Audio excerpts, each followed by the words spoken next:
why I am so transparent. Dirty texts, dick pics, and boiling over. Stop using boundaries, guys. You have an apology problem. You are holding yourself back. What you can do or what to do when you're not having sex. You've never seen us in action. There is always something that you need to do better. Welcome to the Morrow Marriage podcast, guys. And today I have got a wicked episode for you.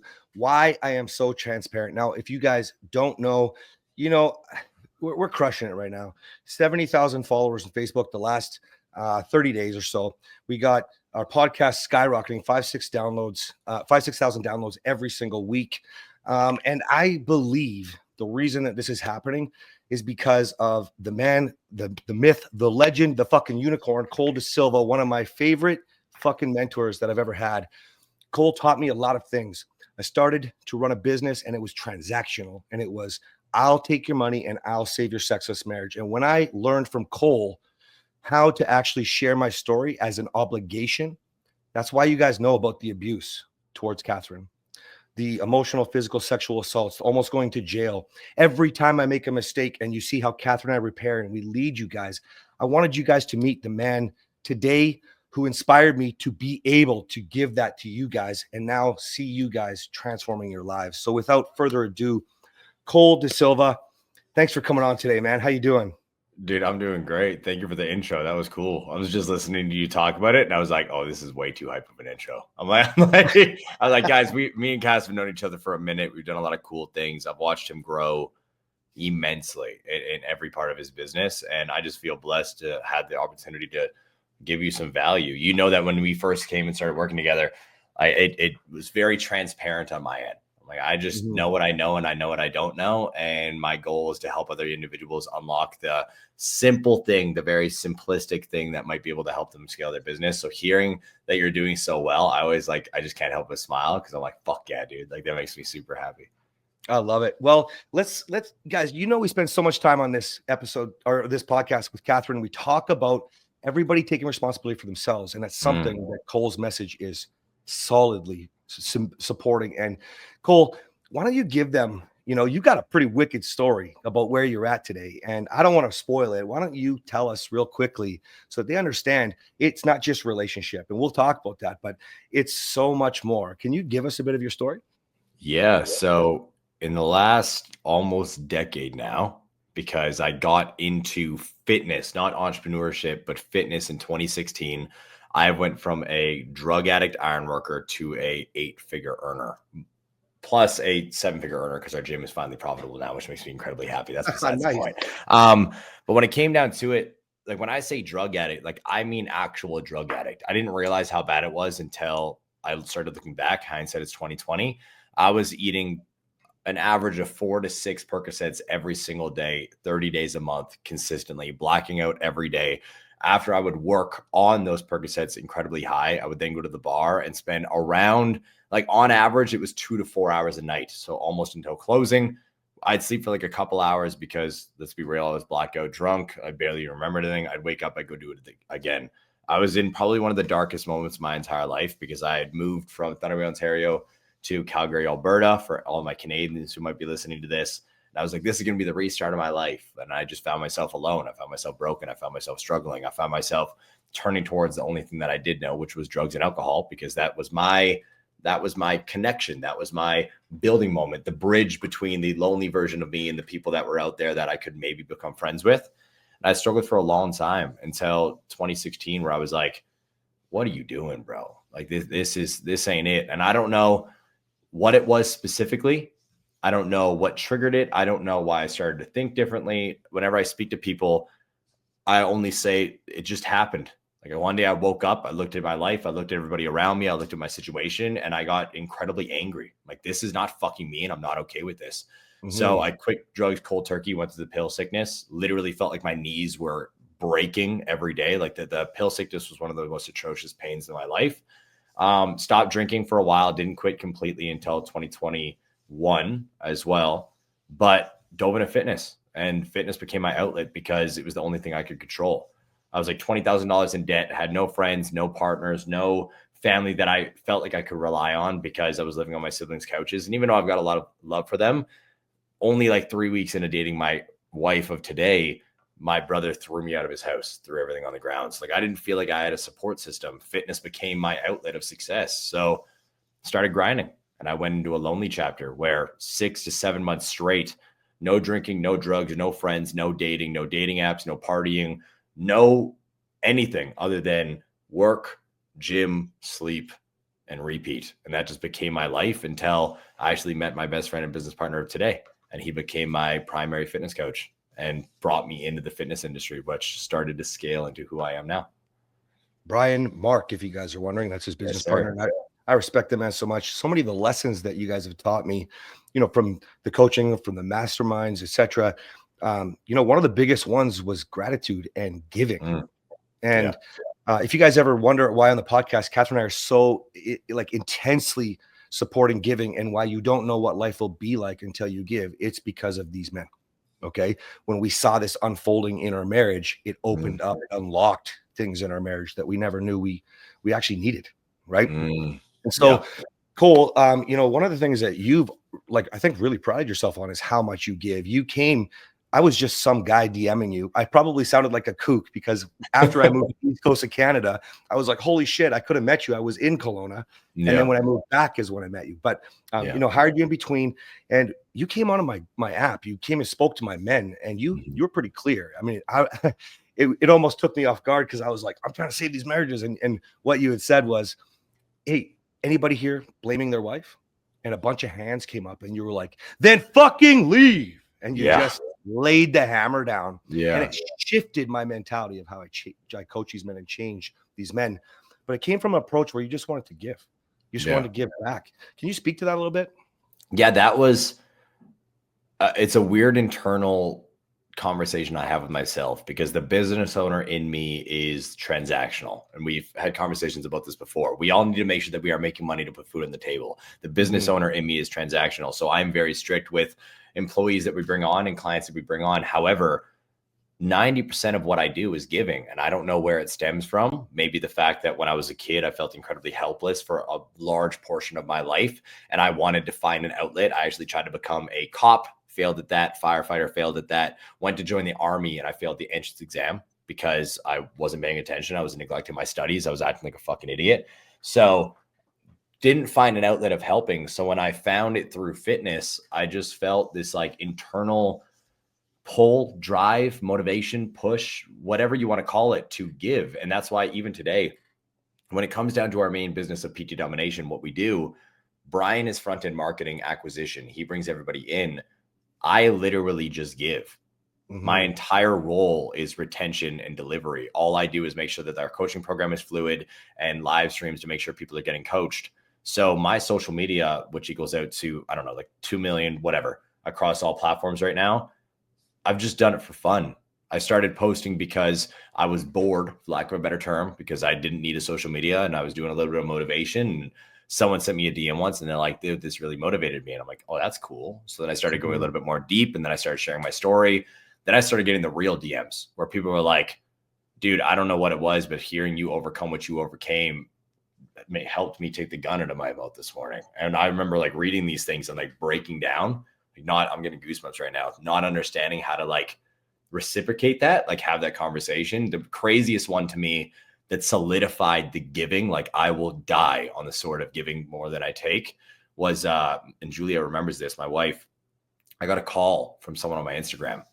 And usually I'm pretty blunt. I'll just fucking fuck off. Don't call me, please. I'm busy. Please don't spam call my Instagram. But they called twice and I'm like, what the hell's going on? So I answered. And one of my followers listen, I've been following you for so long. Your content has transformed my entire family's life. My sister is currently in a hospital bed going into a surgery, and she has a 10% chance of living and wants to hear from you. And I literally even right now, dude, you can hear my voice. I was having tears. I'm like, how the fuck do I deal with this, bro? I'm like, what am I supposed to say? Julia's looking at me and I'm pacing around the house. This is when we're still in a 600 square foot apartment in Calgary, Alberta. Didn't have the money, didn't have the cars, didn't have the gym, didn't have the success. And I was like, I don't know what to fucking say here, bro. And I just remembered talking into the phone and I'm like, listen, I'm not there. I don't know what you're currently dealing with. I don't know what it is like to be on your quote unquote almost deathbed. I don't know what it's like to look everybody that you love in the fucking eyes around you. But what is meant to happen is going to happen. So you can either spend these moments before you go under into the surgery in scarcity, panic, and overwhelm of what might happen, or you can just spend it loving the people around you, treating them with fucking love and care, and then know that what is meant to happen will happen. So if you are meant to wake up and live your life, you will. And I ended up getting a text later on being like, yo, she's woke up, she's completely fine, everything went well. And I just started sobbing because I'm like, that, man, having that feeling where people that I've never met before in my life, people that I've never connected with, I would never see in this world, I would never be able to have a chance to talk to them without social media, DM me and be like, yo, your words, regardless of how harsh or intense they were, made me who I am and transformed my life. I was like, this is it. I'm never going to stop. And that's why now I spend a disgusting amount of money on a monthly basis just on media, and I make nothing from it. Mm-hmm. It's legit just me doing it because, yeah, maybe down the line I want to create a program for it, or maybe down the line we'll be able to do things, and I'll work with one-off people just like me and you worked with each other in the past. But it's for a deeper reason. It's not just about the money to me. It's like we have a duty to impact people and share our stories to hopefully impact and inspire the other people in the world that are struggling. And that's why I do what I do. I fucking love it. And you guys have heard us talk about these same modalities on the podcast for a long time. And this is why this transformation happened. You don't understand it until it happens. I mean, not too long ago, Cole, Kathryn came out maybe a couple months ago, and she came out and she's like, baby, it's like 11:30. Are you coming to bed or whatever? And I was like, I can't right now. Mute the phone. I can't right now. This guy's going to kill himself. You don't understand the power you have. Yeah. You taught me something, Cole. You said, focus on the one. Yes. Right? And that's when I started to narrow that down. I started to realize that's how we can reach people, because we're so dialed in. And then I went to the mastermind, and you and Brian taught us about adding and subtracting. Do you remember this? Yeah. And man, I turned that into a 60-day free program, Learning to Give. I tell everybody I practice what I preach, and just like you. Yeah. And now we've turned, that's actually, people come to us to save their marriage, but because of you, we've created an entirely different program we call Momentum, Path to Freedom. And that's so cool. I don't sell to save marriages. I sell to sell freedom. And it starts with learning to give. And you transformed my entire business without even knowing it, because I've never talked about that program. No, you didn't. I didn't know that. It's unfucking real. And it teaches people to do what you've done. Start, and it doesn't have to be social media, guys. Don't get scared or alarmed. But on my app, we do it. Cole Cole does it in his community. Yeah. And also we learn to do this everywhere we go, and you won't know it until you feel the reward, because you gave without expectation, and then it just magically happens. Well, that's the key to success that individuals don't understand. You see, when I first got into social media and I started posting, there was the 50% version of me that was doing it because I was bored and I was like, hopefully this inspires other people. And then there's the 50% version of me that wanted to be famous, like all these movie stars you see online. And I openly talk about this.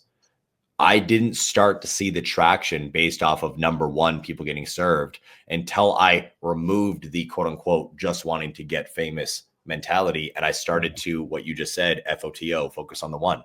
I was like, okay, how can I deliver a message that will make people pay attention to what I am saying, that will hopefully invoke change and transformation into their lives? I was like, I got to stop talking to the fucking masses, and I need to just speak like I'm talking to one person through the camera. And I was like, the goal is ultimate impact, legacy in this world, make sure the name lives on, because living on the planet for 100 years to be forgotten after you die fucking terrifies me. It's the most intimidating thing to me in the world. Not dying, that thing doesn't scare me. It's the mentality of, we just spent 100 years here and nothing is remembered. There's nothing to leave behind. That to me doesn't compute in my brain. So I need to leave something behind. Well, thinking about impacting billions is too overwhelming. You're not, like, none of us are going to be the next Tony Robbins. We'd like to be, and we might be, but it's going to be very rare. It's very rare that it happens. So I was like, instead of trying to be the next Tony Robbins, the next Eric Thomas, or the next Elon Musk, I'm just going to focus on the one, because I know if I can have a deep, emotional, intense conversation with one person a day, every day, logically, that ripple effect will impact millions of fucking people over my lifetime, which in turn will help me fulfill my legacy of being remembered forever, number one. Number two, leaving my fucking impact on this world. Oh, I love that. And speaking of that, your content, man, I mean, it's shifted, man.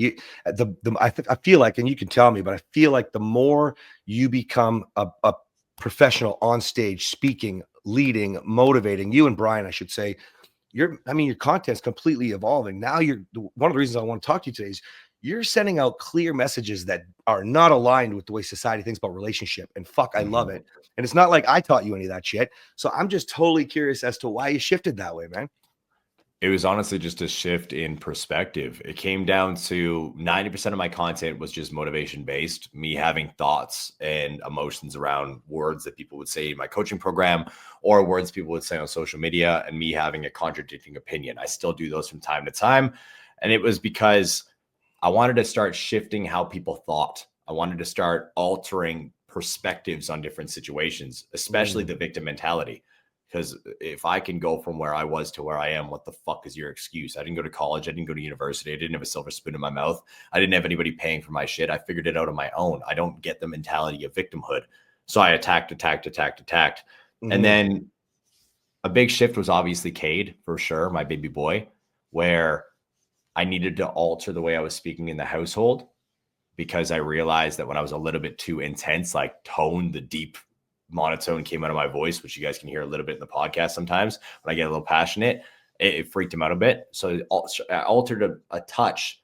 And then I found myself wanting to talk about other things. When I sat down with my current media team, because I actually have a team of 9 now. Thank you guys. Appreciate y'all. Just the media side, we have 9.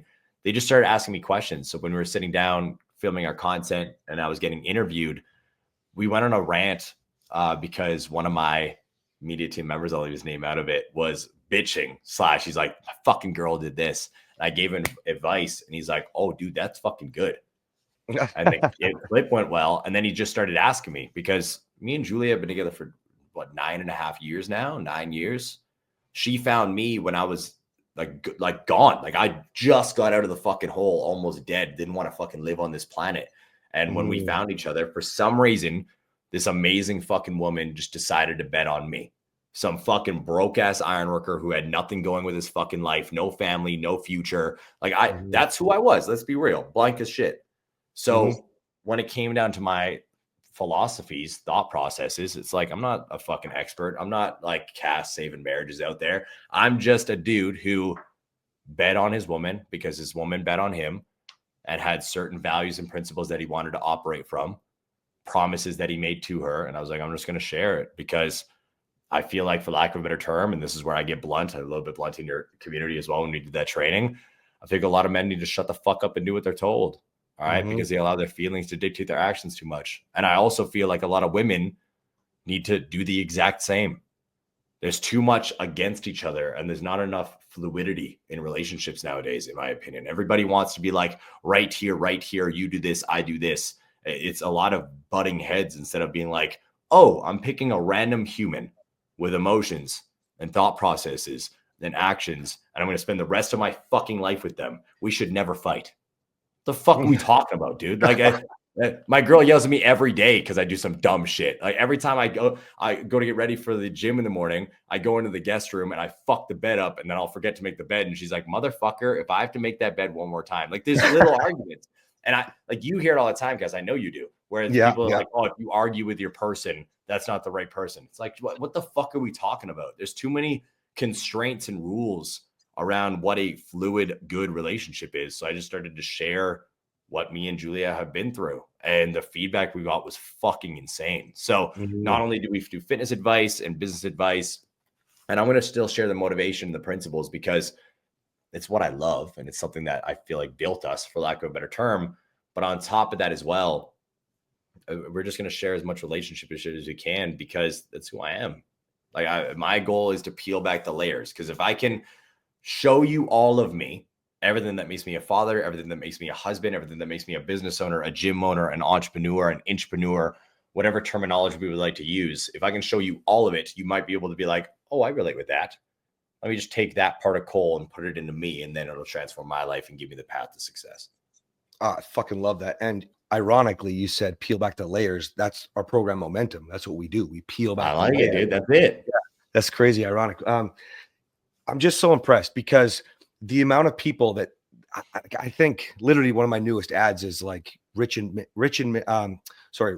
mad money, but broke as fucking marriage. You know what I mean? Yeah, bro. And I'm like intense. I'm like Cole intense in this thing. Fuck. But it's crazy because people, they seem to focus on one area. They heighten their own success, and you literally transformed your entire life along the way. It should not have been possible with Julia. You should not be 8-figure earner coming from a trailer park. Fuck You know no. what I mean? And you should not be jacked as fuck. You should be dead.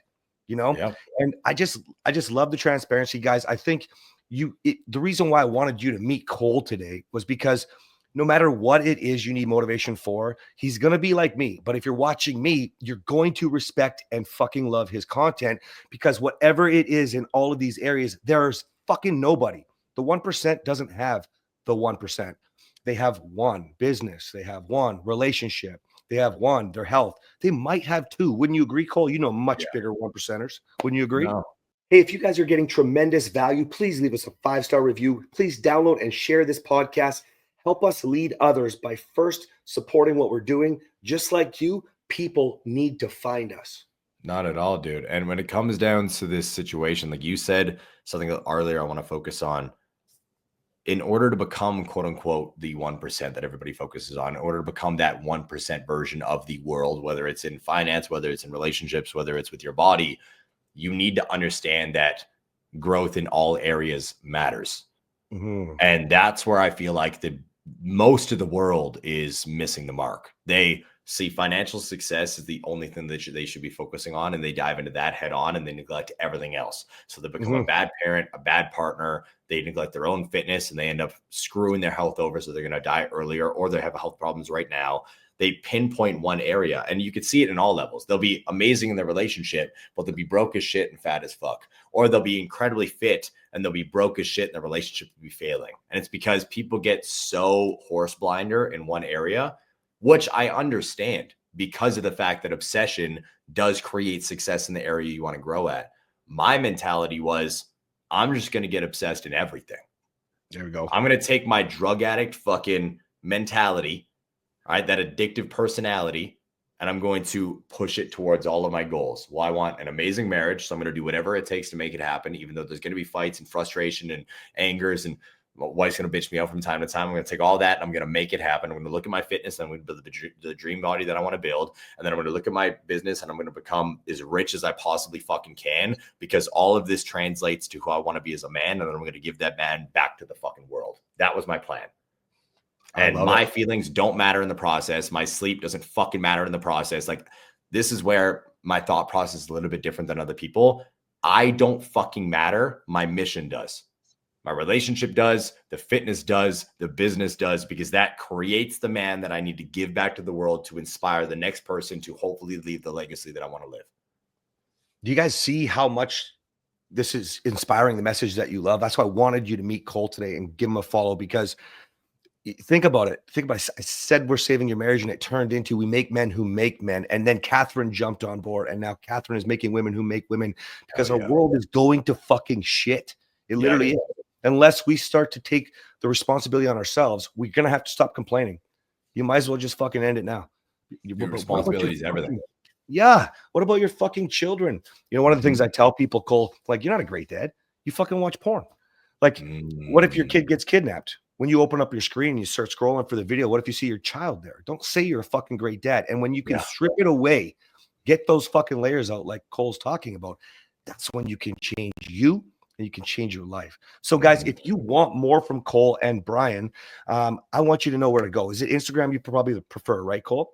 Honestly, we're killing it on all platforms right now. We've been going off. The team, and I can't say the team, we are killing it on all platforms. You guys can check me out. It's the same username, ColeLuisDasilva. It's on the exact same TikTok, Instagram, YouTube. Regardless of where you go, you're going to see a lot of in-depth content. Some of it's going to piss you off, but understand that if it does piss you off, it's because I'm talking to you. That's right. Exactly. All right, Cole. Well, thank you so much for coming on here and just shedding some light for us, man. I appreciate you so fucking much, man. Of course, bro. Anytime. All right. We'll see you soon, guys. Peace.